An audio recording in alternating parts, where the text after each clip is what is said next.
안녕하세요. 강당 잘 들립니까? 잘 들린대요. 빌립보서 4장을 같이 보도록 하겠습니다. 빌립보서 4장 1절부터 7절까지 제가 읽겠습니다.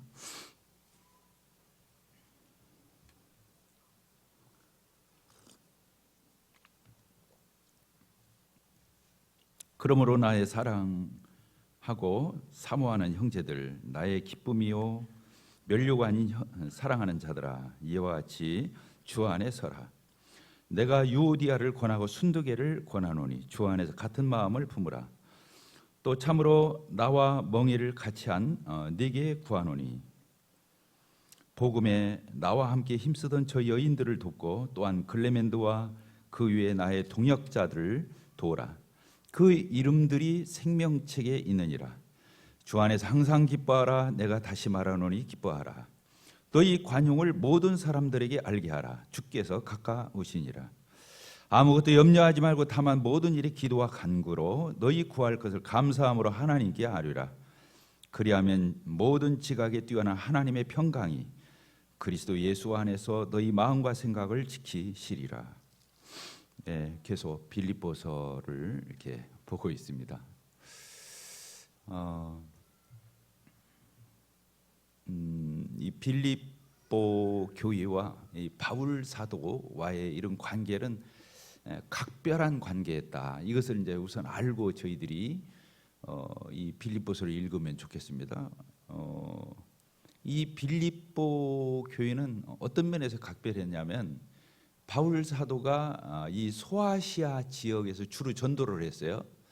그런데 소아시아 지역 저 북쪽으로 이제 또 가려고 선교 예정을 이렇게 세우고 있었는데 그날 밤에 환상 중에 어떤 여인이 자꾸 부르는, 손을 이렇게 까부르면서 오라고 부르는 그런 환상을 이렇게 보게 되어 그가 아시아, 이 소아시아 지역에서 복음을 전하던 것을 멈추고 그 바다 건너 유럽 지역을 이렇게 하나님의 인도하는 성령의 음성을 듣고 유럽을 향해서 건너가는 첫 걸음이 되었죠. 그 첫 교회가 이 빌립보 교회입니다. 네아폴리를 통해서 빌립보 성에 이르러서 이 빌립보 교회가 처음 탄생했어요. 그러니까 유럽 지역이 있잖아요. 지금 유럽이 얼마나 기독교 국가로 한 2000년 가까이 그 기독교가 편만하게 이게 선교가 되었는데 그 첫 지역이 첫 도시가 이 빌립보 교회였다고 하는 걸 우리는 알아야 돼. 그리고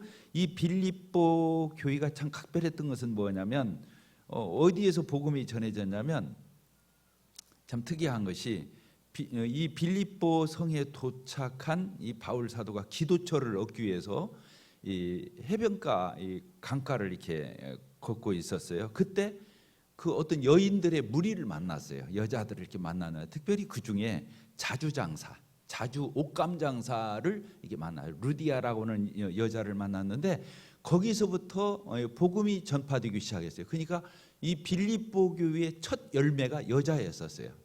그리고 그 루디아라는 여자가 이 바울 사도 선교 일행 이들을 자기 집으로 영접해서 이렇게 숙식을 하게 하면서 빌립보에서 복음을 전하는, 그리고 그렇게 해서 이제 복음을 전하다가 여차여차해서 감옥에 갇히게 되는, 그래서 빌립보 감옥에 이렇게 들어가 가지고 참 어려움을 겪는 이런 장면들이 나오죠. 그런데 거기에서 또 여차여차해서 구원을 받게 되는 일이 있는데 거기 간수들, 간수장 이런 사람들이, 그러니까 지금으로 교도소에 교도소장이 구원을 받게 되고 그 직원들이 구원을 받는 이런 놀라운 일들이 일어난 교회이죠. 그래서 유럽 지역에서 첫 이런 교회일 뿐만 아니라, 그리고 바울 사도가 그 유럽의 1, 2, 3차 선교 여행을 하는 데 있어서 끝까지 동역을 하면서 도왔던 교회가 바로 이 빌립보 교회였어요. 그러니까 빌립보 교회를 생각한 바울 사도에게도 각별한 교회였을 뿐만 아니라 빌립보 교회 성도들도 바울 사도 아주 각별한,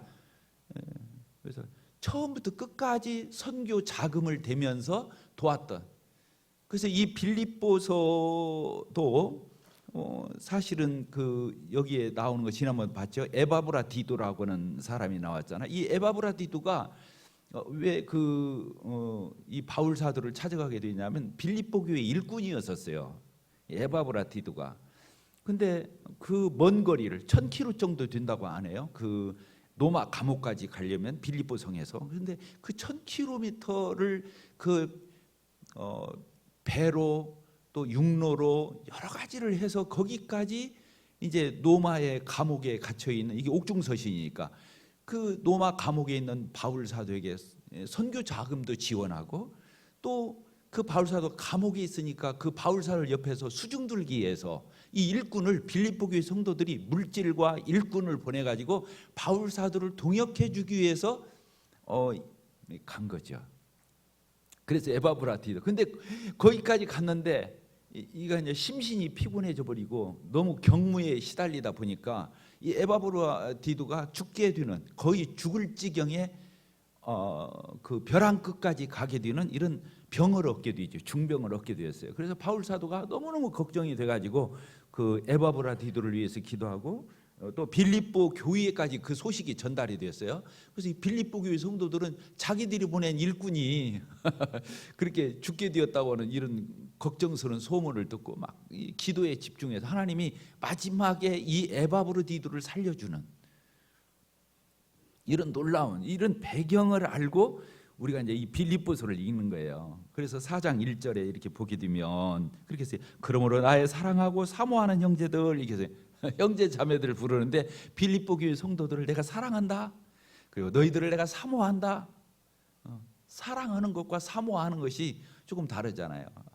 사랑은 정말로 사랑하는 거고 사모하는 것은 막 보고 싶어라 하고 만나고 싶어라 하고 이런 그 마음의 추구함이 그 속에 있다는 것. 사랑과 사모하는 그 빌립보 교회 성도들을 이렇게 부르고 있는 이런 문장으로 이렇게 보여져요. 그렇지 않습니까? 그러면서 빌립보 교회 성도들을 뭐라고 말을 하냐면 빌립보 교회 성도들, 당신들은 나의 기쁨이요, 이렇게 표현합니다. 나의 기쁨이요, 또 면류관이 사랑하는 자들아, 이렇게 표현.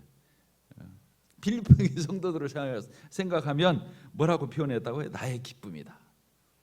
그 면류관이다. 기쁨은 그 유럽 지역의 첫 성으로서 첫 도시의 첫 열매들이거든요. 이 빌립보 교회 성도들이 첫 열매예요. 자기 선교 사역에. 그러니까 얼마나 기쁜 그런 대상이 되겠어요. 복음을 전파할 적에 열매를 하나님이 주셨잖아요. 그러니까 그 열매를 생각할 때 기쁨이 있는 거예요. 빌립보 교회 성도, 그리고 자기를 끝까지 위해서 기도해 주면서 선교상에 동역해 준 이 빌립보 교회 성도들을 향해서 너희들은 나의 기쁨이다. 또 나의 뭐라고 그랬습니까? 면류관이다. 이 말은 뭔 말이냐면 복음을 전하지 시작할 때는 기쁨이었죠. 나중에 두고두고 주님 나라 가서는 너희들이 나의 뭐라? 면류관이다. 면류관은 뭐냐면 선수들이 경기를 마치고 우승했을 적에 모든 사람 앞에서 면류관을 씌워주는 거예요. 이것은 최종 경기를 마치고 난 뒤에 시상식에서 베풀어지는 이 관을 가리켜서 면류관이라고 그러는 거예요. 이것은 경기에서 마지막 승리자에게 주는. 그래서 바울 사도가 내가 주님 앞에 섰을 때, 그리스도의 심판대 앞에 섰을 때 너희들 때문에 내가 하나님으로부터 면류관을 받는다, 칭찬받는다, 이런 뜻이에요. 너희들이 나의 면류관이다.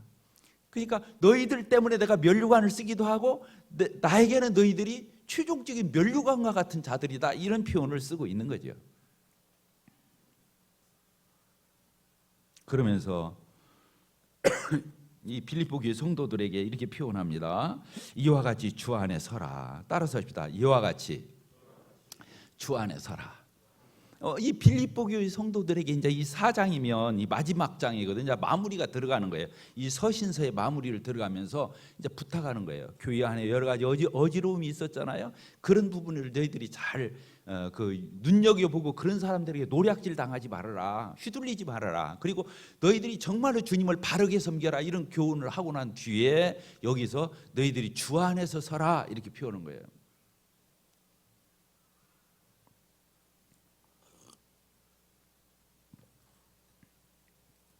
어떤 면으로는요, 빌립보서 1장에서 4장 마지막 부분까지 가장 요절이라면 이 요절이에요. 주 안에 서라, 이 말 한마디 하려고 사실은 써 있는 거예요. 우리 신앙은요, 주 안에 서야 돼요. 주 안에. 주가 누구예요? 예수 그리스도. 우리 주님 안에 믿음을 건축해야 돼요.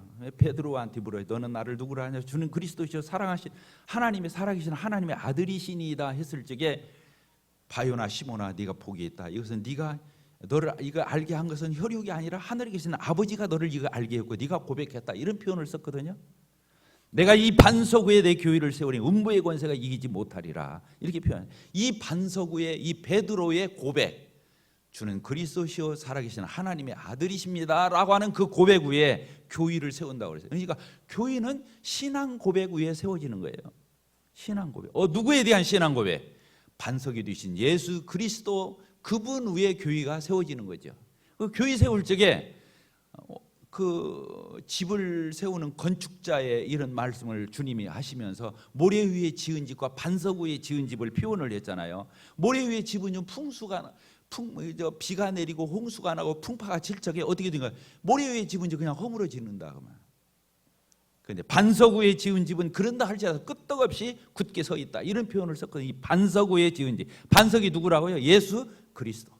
예수 그리스도. 예수님 위에 교회가 세워지는 거죠. 신앙 고백 위에. 그래서 여기에 우리가 이렇게 모이잖아요. 지금 오늘도 강당에 우리 자매님들 정말 꽉 차게 모여 계시고 이 자리에도 지금 우리 형제님들 이렇게 많이 모여 계신데 우리가 이 자리에 와 있는 이유가 뭐냐면 예수님 때문에 와 있는 거죠. 따라서 예수님 때문에 와 있다. 다른 동기로 와 있는 사람은 불안한 사람이에요. 우리는 예수님 때문에 온 거예요. 예수님 위에 내가 신앙 고백하고 예수님 때문에 이 자리에 온 거고 예수님 때문에 우리가 하나님을 예배하는 거고 섬기는 거고 이렇게 되는 것이지 예수님이 아닌 다른 것을 믿으면 안 되는 거죠. 더러운 거죠. 내가 누구 친하니까 이 교회에 온단 말이야. 와서도 그게 목적이야. 그 사람 만나서 교제하는 게 목적. 예배가 목적이어야 되고 성령 안에서 교제가 목적이야. 말씀이 목적이 돼야 하는데 나하고 누구 좀 친하다는 거, 나하고 좀 가깝다는 거, 각별하다는 거. 교회는 그러기 위해서 모이는 게 아니에요. 예수님 때문에 모이는 것이죠. 그 사람이 나 위해서 피 한 방울 흘려준 적 없어요. 아무리 가까워도. 우리 어머니 아버지가 이 교회를 나오고 여기서 사역자를 한다 할지라도 그 어머니 아버지가 나를 위해서 피 한 방울 흘려준 게 아니에요. 예수님이 흘려주신 거예요. 예수님이 부활하신 거예요. 예수님이 믿음의 주역 온전케 하시는 분이신 거예요. 예수님 아니면 안 되는 거예요. 우리 어머니 아버지가 다니니까 내 형제간이 다니니까 나하고 인척지간이 다니니까 나하고 친구가 다니니까 나하고 각별히 코드가 맞는 사람들이 교회에 있으니까 그래서 짝짝꿍하기 위해서 이 교회를 나오는 게 아니라는 거예요. 여기는 한 복음으로 한 성령으로 한 예수님의 보혈의 피로 한 말씀으로 신앙 고백으로 이 교회에 우리가 나오는 거예요. 그래서 주 안에서 세야 돼요. 주 안에서 세야 돼요. 주님이 반석이 되신 그 위에 내 믿음이 건축되지 않는 것은 다 더러운 거예요. 교회는 그런 데가 아니에요. 지난 19년 동안 저희 교회는 강단에서 이것을 수도 없이 외쳤어요. 그런데 집이옥의 죄인이야. 아담 안에서 죄인이에요. 되게 밝혀요. 다 필요 없어요. 나한테 잘했냐 못했냐 이것이 중요한 거예요. 아무리 그 사람이 훌륭한 성도라 할지라도 내 편 안 들어주고 나 칭찬 않고 나 안 알아주면 필요 없는 거예요. 그런 더러운 신앙이 어디가 있습니까?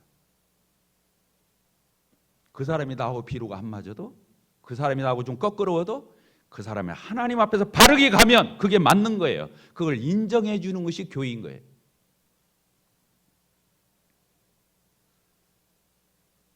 여기 주 안에 서라. 주 안에 서라. 교회를 신앙을 처음부터 잘 배워야 돼요. 자, 고개 들어보세요.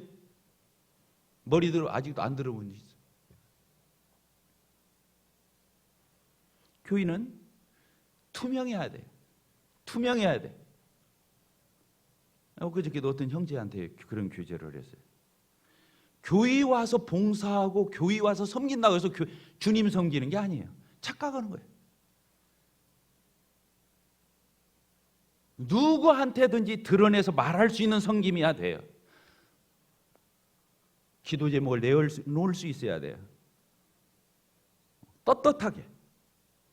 교회는 그런 곳이에요. 몇 사람이 짝짝 궁정해서 뒷전에서 교회를 한답시고 봉사한답시고 섬긴답시고 해도 교회와 흐름을 갖지 않고 교회의 머리 되신 주님, 교회의 지침이 되는 성경, 이런 것과 한 흐름을 타지 않는 그 어떤 것도 선하지 않은 거예요. 악한 거예요. 그래서 우리가 주님을 섬길 적에는 투명해야 돼. 누구 앞에서라도 기도 제목을 내올, 그럴 적에 하나님이 열매를 주시죠. 열매를 왜? 누구한테라도 터놓고 말할 수 있기 때문에 기도에 동참할 수 있고 공감하고 그걸 알고 교회가 같이 협력하고 이렇게 해서 열매가 맺히는 거거든요.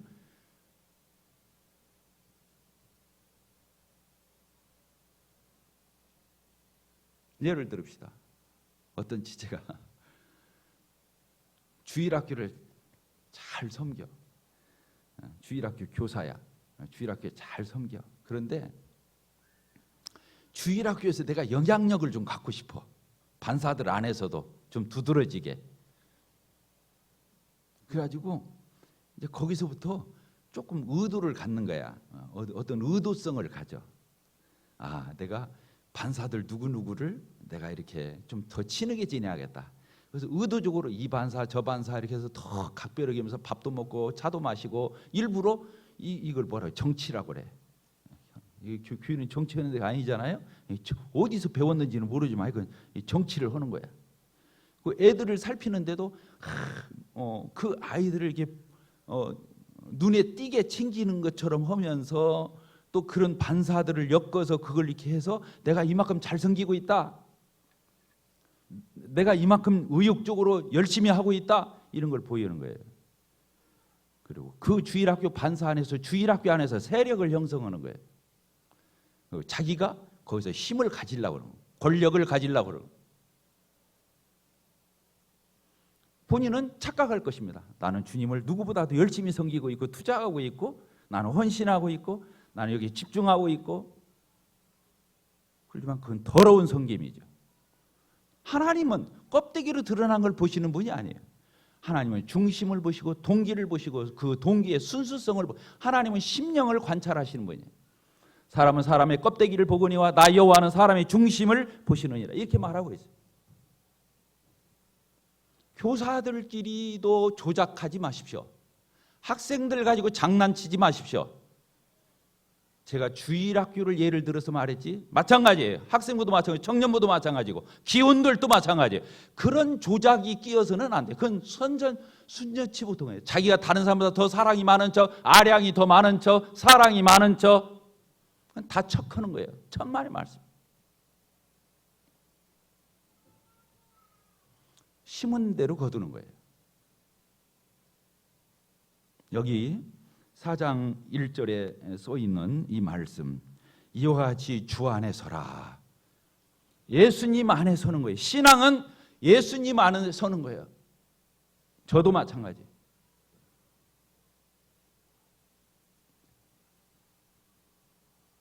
2절, 내가 유오디아를 권하고 순두개를 권하노니 주 안에 같은 마음을 품으라. 유오디아와 순두개가 나옵니다. 이 유오디아는 유씨는 아니고 여기 어쨌든 유오디아라고 써 있잖아요. 유씨만 나오면 유다나 유오디아 나오면 깜짝깜짝 놀래니까 이게 보니까 유오디아가 이제 교회 자매 이름이에요. 그리고 순두개도 자매 이름이에요. 이 두 여자가 빌립보 교회는 처음부터 여자가 첫 열매였고 여자들을 중심으로 해서 형성된 교회들, 여자들이 상당히 힘이 셌던 모양이에요. 교회를 우지자지할 정도로 교회에서 참 지도력 위치에 있는 유디아라고는 자매, 순두개라고는 자매가 있었는데 이 자매들이 서로 마음이 하나가 안 됐는가 봐요. 여기 보니까 무슨 일 때문에 그랬는지는 안 써 있어요. 그런데 바울 사도가 로마 감옥에 있는데 로마 감옥에까지 들려온 거예요. 아까 말한 대로 이 빌립보서를 전달하고 또 이렇게 했던 그 누굽니까 일꾼 에바브라디도가 그 소식을 알려줬는지 어땠는지는 모르겠지만 로마 감옥에 있는 바울 사도까지 근심을 하면서 그 훌륭한 교회가, 그 아름다운 교회가 이 두 자매들이 하나가 안 돼가지고 거꾸렇게 하고 서로 반목이 되고 파벌을 형성하고 이런 거 이건 안 되는데 이런 걱정. 오직은 성경에다 이름을 지목해서 썼겠어요. 바울 사도는 이런 말을 하는데 거리낌이 없었겠죠. 어떤 분이 자기가 복음을 전했던 자매들이었을 수도 있겠죠. 단호하게 말하는 거죠. 유오디아 자매, 순두계 자매, 너희들 같은 마음을 품어. 같은 마음을 품어. 이 말씀을 탁 떠올리면서 3장 3절이 생각이 났습니다. 왜 그랬을까? 왜 한마음이 안 됐을까? 이건 3장 3절 우리 같이 읽겠습니다. 시작. 하나님의 성령으로 봉사하며 그리스도 예수로 자랑하고 육체를 신뢰하지 않은 우리가 곧 할례파라. 이렇게 되어 있지 않습니까? 여기 보니까 뭘로 봉사하라고 그랬어요? 성령으로 봉사해야 돼. 주님 일 아무리 열심히 해도 성령으로 하지 않으면 안 돼요. 육신적인 어떤 모사나 어떤 꿍꿍이 속이나 또 육신적인 어떤 그런 아까도 얘기했지만 그 선치 못한 동기를 가지고 하는 것은 안 되죠. 또 육신적으로 내가 뭔가 한번 교회에서 뭔가 보여줘야겠다. 내가 이 정도 사역한다는 것을 한번 보여줘야지. 그런 의도를 가지고 해도 벌써 그때부터는 아름다움이 사라져요. 열심히 하는데 사라져요. 그리고 열매도 생기질 않아요. 있는 것 같다가 그냥 사라져버려요. 그냥 열매가 아니죠. 여기 성령으로 봉사해라. 성령이 주시는 힘, 성령이 주시는 인도함, 성령이 역사하시는 그 순전함, 이런 걸로 섬겨야 되는 거죠. 두 번째가 뭡니까? 그리스도 예수를 자랑하는 거예요. 결국에는 예수님 자랑하는 거예요. 예수님 드러내는 거예요. 예수님 섬기는 거예요. 이것이 목적이 틀어지면 아무리 열심히 하고 열정적으로 하고 뭔가를 하는 것처럼 해도 아니라는 거예요. 아니라는 거예요.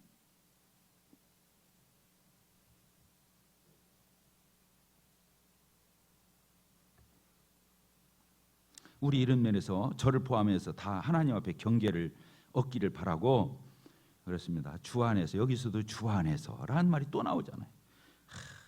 주 안에 서라. 주 안에서 같은 마음을 봐라. 여기 그렇게 써 있잖아요. 주 안에서 같은 마음을 품어라. 주 안에 안 있기 때문에 벌써 마음이 나뉘어진 거죠. 주님 안에 있다면 그럴 게 뭐 있어요? 창피한 거죠. 냄새 나는 거죠. 주 안에서가 아닌 것은.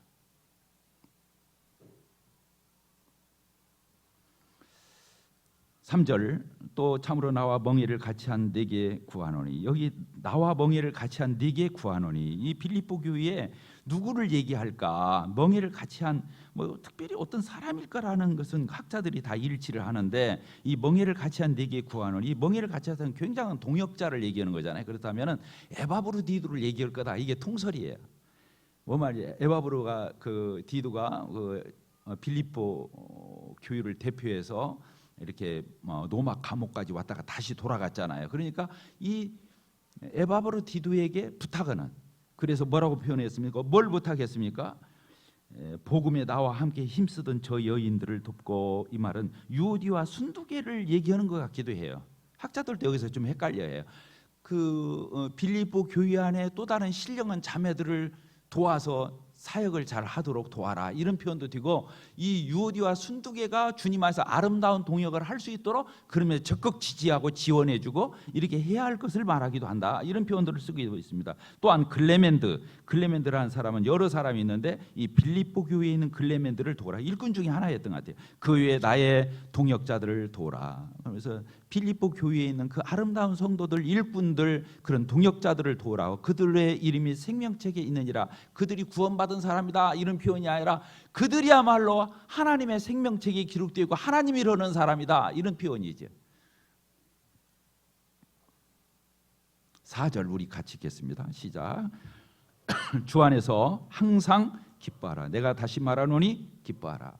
빌립보 교회는 성경학자들이 다 기쁨의 서시다. 왜? 기뻐하라는 단어가 제일 많이 나오니까. 여기도 또 나와요. 반복해서 나와요. 지난번 3장에서도 써 있었죠? 3장에서도 있었죠? 예, 3장 1절. 끝으로 나의 형제들아 주 안에서 기뻐하라.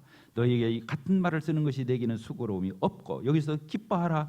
4장 2절에 4절에서도 주 안에서 항상, 여기서도 주 안에서.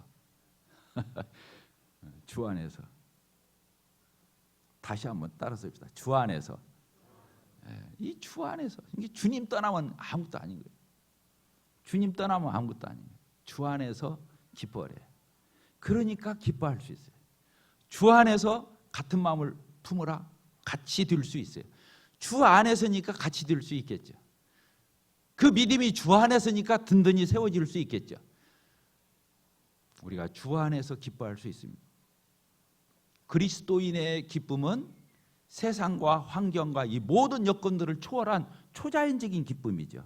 초자연적인 기쁨. 이 세상에 뭐가 잘 풀리고 안 풀리고 이런 거 가지고 기뻐했다, 뭐 인상 썼다 이런 게 아니라 그런 것과 상관없이 기뻐할 수 있는 기쁨. 그리스도인의 기쁨, 그리스도인만의 기쁨, 이런 걸 얘기하는 거죠. 여기서 주 안에서 뭐라고 말하죠? 항상 기뻐하라. 데살로니가전서 5장에서도 그렇게 써 있지 않아요? 항상 기뻐하라. 쉬지 말고 기도하라. 범사에 감사하라. 이는 그리스도 예수 안에서 너희를 향하시는 하나님 아버지의 뜻이라고 이렇게 표현했는, 여기서 주 안에서 항상 기뻐하라. 어떻게 항상 기뻐할 수 있어요? 항상 기뻐할 수 있어요? 아니, 주님 안에서니까. 주님 안에서. 이 기쁨이 없으면 내가 그리스도인인가 반문해 봐야 돼요.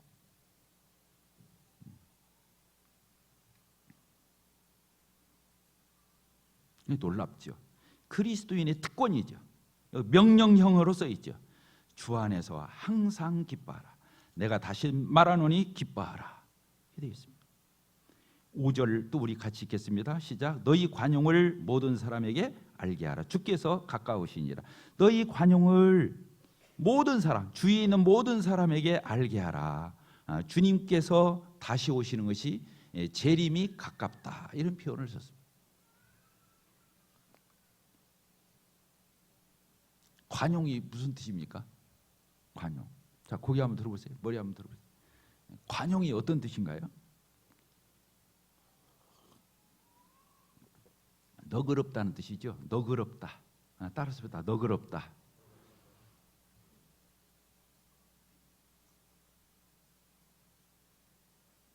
이 그리스도인의 놀라운 정체성이죠. 관용. 관용. 너그러워진 거. 용서받았으니까 용서할 수 있죠. 용서할 수 있어요. 그러나 진리까지 용서하고 변질되는 것까지 용서하고 그런 건 용서가 아니죠. 그건 관용이 아니죠. 왜? 그렇다면 그 앞에 그런 험악한 말들을 쓰지 말아야 돼요. 막 개들을 삼가고 행악자들을 삼가고 뭐 이 할례파들 또 교회 안에서 세상에 이런 거치될 것들 이런 걸 나타내고 자랑하고 이런 사람들 경계해라. 그런 사람들 요주의해라. 이런 말을 쓸 수 없겠죠. 여기서 관용이라는 말은 그런 관용을 얘기하는 게 아니에요. 영성이 부족한 사람 용케 갖다 거기다 갖다 붙여요. 신기하게 이 말이 나오기 바쁘게. 그런 건 아니죠.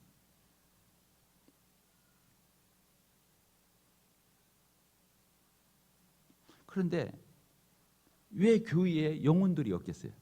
왜 전도가 안 될까요? 관용이 없어서 그렇죠.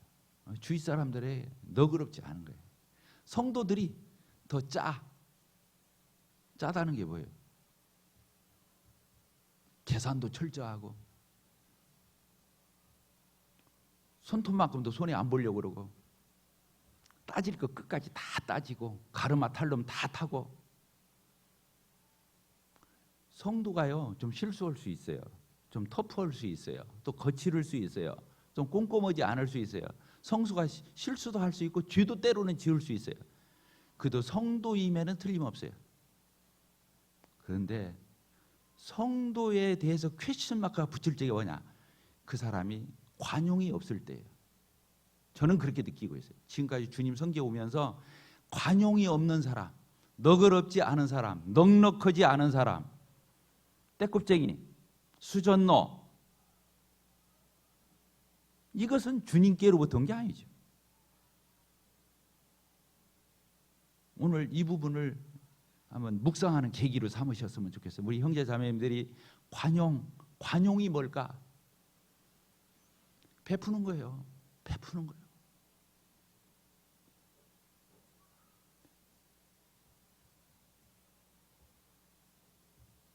우리 교회 형제 자매님들이 정말로 이런 모습을 볼 때 정말로 성령 충만한 거예요. 감사해요. 우리 형제 자매님들이 처음에는 우리 교회도 그렇게 안 했었어요. 호주머니에서 되게 착가박들 안 내요. 밥값도 안 내요. 다과비 안 내요. 서로 계산 다 철저히 막 조로 돌아가야 뭐가 돼요. 지금은 동작 늦으면 뺏겨. 그냥 차값이고 밥값이고 접대고 뭐고 그냥 주머니가 열려 있어. 주머니가 열려 있어. 막 흘리고 다녀. 세상에 술 취한 사람들도 그러더라고. 세상에 술 취했는가, 누가 술 취했는가 보면 뭘 보면 알아요. 누가 먼저 가서 술값 내는가 보면 알아. 술을 누가 더 많이 취했나. 마스크들을 쓰고 있으니까 답답하네. 설교국이 웃는 건지 어쩐 건지 하나도 안 보이고 눈만 뻐끔뻐끔 쳐다보고.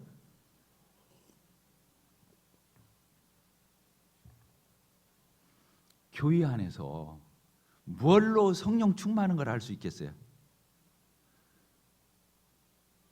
술 취한 사람들도 누가 더 취했는가는 누가 계산하는가 보면 안다니까. 우리 자매 오고 맨날 또 이 말을 또 집에 가서 또 올무가 될 건데.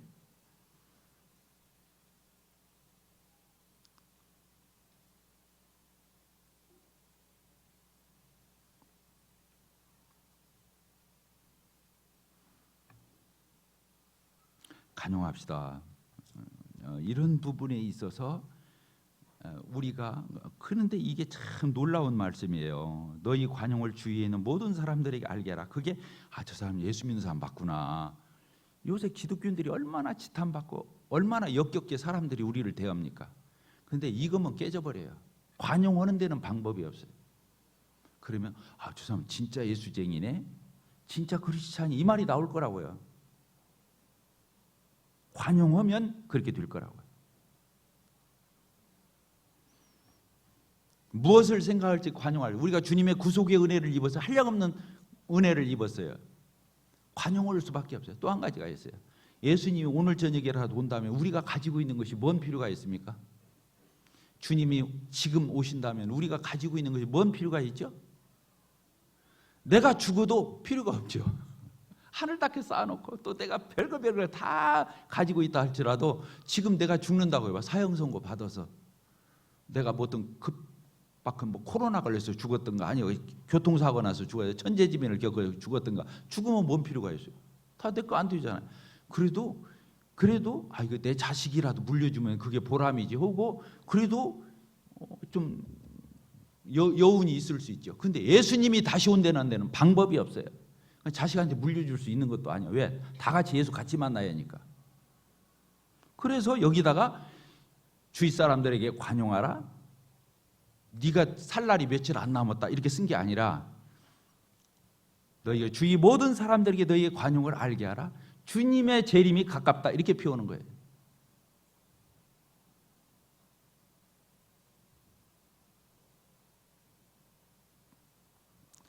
잘하고 계시니까 지나가도록 하겠습니다. 6절 우리 같이 읽겠습니다. 시작.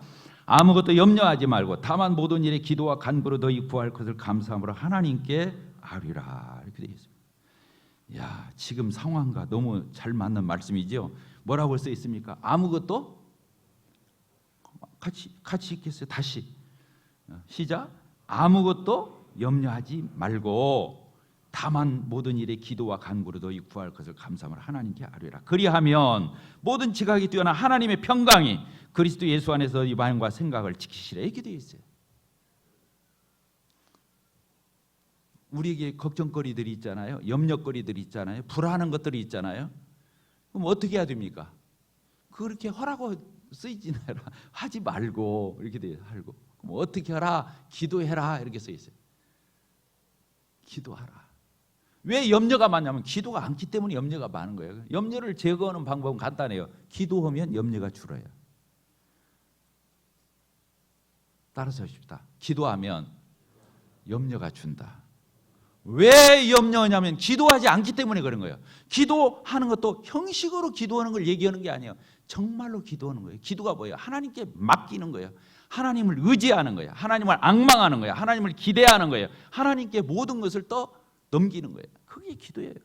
내가 지금 기도를 1시간 했어. 그랬어도 불안해가지고 하나님 뭐 이거 해주세요 저거 해주세요 싹싹 빌듯이 무슨 공 빌듯이 그런 건 기도가 아니죠. 그렇게 그것을 기도했다고 생각하면 안 되죠. 기도라고 하는 것은 정말 주님께 맡기는 거죠. 의지하는 거죠. 하나님이 하실 수 있다고 믿는 거죠. 그 믿음을 가지고 기도하는 걸 기도라고 하는 거지. 밥 먹을 적 기도했다고 해서 그걸 기도라고 보고 뭐 횡설수설 한다고 해서 기도라고 보고 중언부언 한다고 해서 기도로 보는 건 아니죠. 여기서 기도 아무것도 염려하지 말고 아무것도. 저도 정말 그래요. 걱정거리가 있을 때가 있어요. 걱정거리가 있을 때가 있어요. 그런데 기도하면 진짜 사라져요. 그리고 담대해지기까지 해요. 놀라운 거예요. 하나님 말씀은 틀림없어요. 우리가 정말로 마음을 모으고 하나님 앞에 나가서 무릎 꿇고 그분을 악마와 의지하고 그분께 다 던지면 그분이 책임지셔요. 그리고 내 생각으로는 도대체 일어날 수 없는 일이 일어나요. 하나님 살아계시기 때문에. 살아계신 하나님 아니셔요? 살아계신 하나님? 하나님 살아계셔요. 그걸 경험하는 게 신앙생활이에요.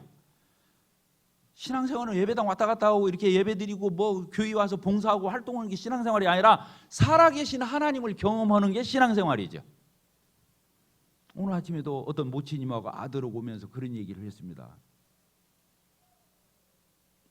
지금 생각 같아서는 온몸이 막 망신창이가 돼서 아프고 상한 거 다 상해서 그런데 내가 그런 얘기를 했어요. 기도하라고.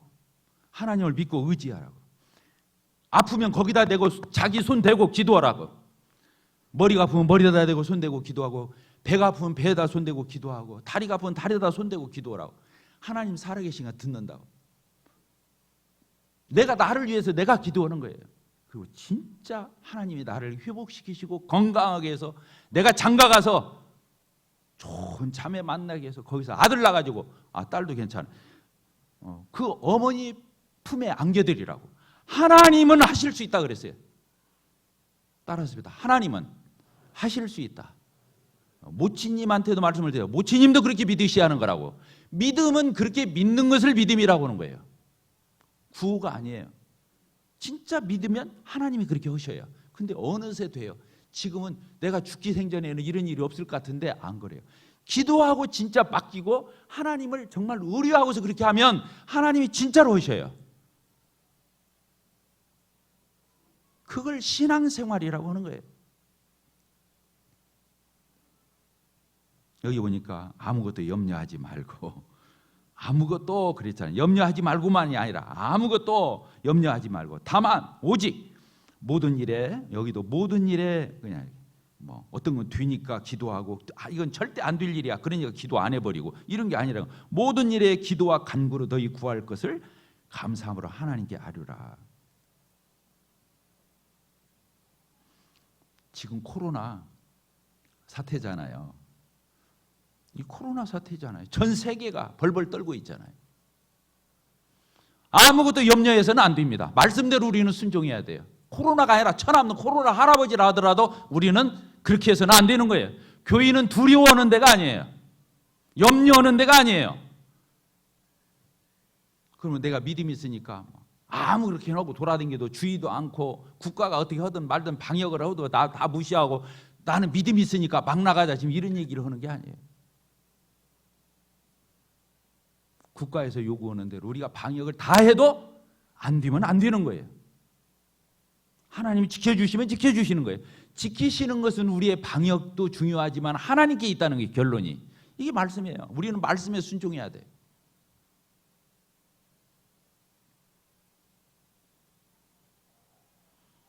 이 코로나를 당하면서 교회 리더로서 우리 장로들은 고민이 많아요. 왜 많냐?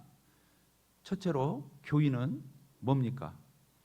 국가도 위정자들도 하나님이 세운 거고 대한민국 정부도 하나님이 세우시고 국가를 위해서 위정자들을 위해서 우리가 기도해야 돼요. 그런데 그래서 국가의 말에 우리가 따라줘야 맞는 거예요. 그러니까 국가가 그렇게 했을 적에 우리가 거스려서는 안 돼요. 따라줘야 돼요. 우리가 지난번 3개월 동안 우리가 멈췄잖아요. 국가에서 하라는 대로 했잖아요. 지금 오늘도 국가에서 하라는 대로 거리두기 하고 지금 강당에서 별도로 우리 자매님들 저기서 말씀을 듣고 있어요. 국가에서 하라는 대로 해야 돼요. 국가를 거스리는 게 믿음은 아니에요. 그런데요, 교인은 그것이 교회의 본분은 아니에요. 교인은 하나님 의지하는 거, 주님 의지하는 거, 믿음을 가르쳐야 되고, 담대함을 가르쳐야 되고, 용기를 가르쳐줘야 되고, 하나님은 살아계시다는 걸 증거해 줘야 되고, 그것을 타협하면 의미가 없어요. 그래서 고민을 하는 거예요. 리더들이 하나님을 믿는 믿음도 가르쳐 줘야 되겠고, 국가에 대해 순종하는 것도 가르쳐 줘야겠고, 그러니까 이 사이에서 갈등을 하는 거예요. 국가에 선다고 해서 뭐 이런저런 사회 분위기가 언론에서 그런다 해서 우리가 같이 벌벌벌 떨면서 우리가 조심조심 하는 게, 이건 교회가 할 일이 아니에요. 그렇게 하면 교회가 아닌 거죠. 버려버리고 그 더 중요한 것을 희생하는 것이죠. 교회가 그런 거 가르치는 데가 아니죠.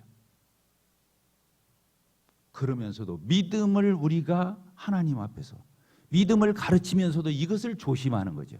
따라서 합시다. 믿음을 배우면서 이런 것을 지켜주는 것이다. 이걸 모르면 믿음이 아니에요. 이 두 가지를 같이 가는 거예요. 교회는 같이 가는 거예요. 뭐가 더 우선이겠어요? 조심도 많이 하고 믿음도 잘 갖고, 이거 아니에요. 조심하면서도 더 우선순위가 하나님께 있어야 하는 거예요. 교인은, 개인은 그런 거예요. 그리스도인은 그런 거예요. 그럴 적에 하나님이 그 사람을 지켜주시는 거예요.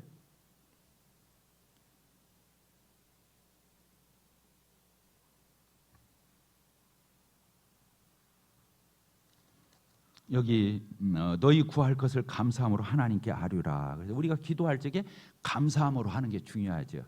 감사함으로. 뭐냐면 기도가 나 아쉬운 거, 내 필요한 거, 내가 다급한 거 막 죽겠어. 그러니까 막 기도를 해. 그건 저급한 기도죠. 하나님이 그동안 나의 생애를 어떻게 이끌어 오시고, 내가 기도했을 때 어떻게 응답하셨고, 하나님은 나를 어떻게 대우셨고, 얼마나 신실하셨고, 그것에 대해서 먼저 감사부터 해야 돼요. 감사.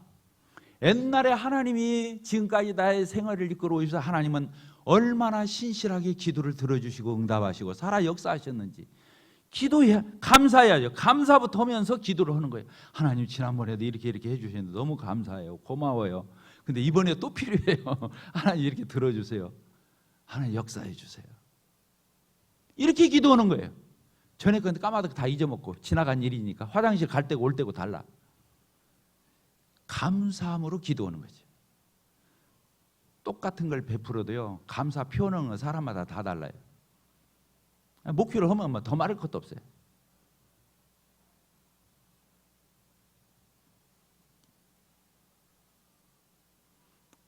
감사함으로 하나님께 기도하는 거, 더 많은 응답을 불러오죠. 더 많은 응답을 불러와요. 하나님이 그런 사람에게 못 줘서 아닐 거예요. 기도는 내게 필요한 것을 간절히 구하는 것만이 기도가 아니에요.